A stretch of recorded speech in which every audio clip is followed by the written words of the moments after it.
এটা কিতা ডুমুরু কিতা করতাম একটু আইজ আস্তা খাইতাম আস্তা রান্তাম সুন্দর করে আস্তা রান্ধবো আচ্ছা ডাইরেক্ট আস্তা ও নবে এটা কিতা কয় নাস্তা মুরুগ বলে খাইতা তো বিসমিল্লা কইয়া শুরু করে দিছি জীবনেও রাঁধছি না এটা কিতা বিদেশ পাইছুন নি তাইন আস্তা মুরুগ রান্ধতাম তো দেখুন আমি মুরুগটারে অলদ লবণ মাখাইয়া আর 20 মিনিট রাখি দিছি রাখিয়া পরে তেলও ভাজি লাইছি আর ফাইল ফাইল করিয়া কাটছি যাতে লবণ মশলা ওটা ঢুকে করি তো মশলার লাগে আমি রেডি করছি জিরা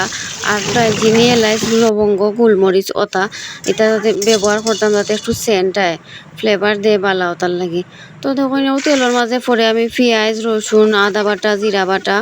তারপরে পাঁচফোড়ন হলুদের গুঁড়া মরিচের গুঁড়া ধনিয়ার গুঁড়া সবটা দিয়া আর যে মশলা বানাইছিলাম ও মশলা দিলাইছি দিয়া আর একটু টমেটো বাটাও অ্যাড করছি করিয়া সব মশলা একলগে কষাই লাইছি কষাইয়া হালকা পানি দিছি দিয়া আবার কষাইছি সুন্দর করে মশলা কষাইয়া আর মুরগটা দিলাইছি বাজা মুরগ দিয়া পরে পানি দিয়া আর কি কত সময় জাল খাবাইছি তো রান্নাটার যে ফ্লেভার আইছিল আর কি আপনারা রান্নার কালার দিকে বুঝতে পারডা খুবই টেস্টি হয়েছিল রান্নাটা তো আপনারা কে কে এলাকান রান্না করে খাইছেন অবশ্যই জানাইবা আর আমার রান্নাটা কেমন হয়েছে তাও জানাইবা আমার ভাইছেন তো খুব খুশি আজকে আস্তা মুরগ রাঁধছেন তো খুব বেশি এনজয় করছি আমরা সবে মিলিয়ে খাইছি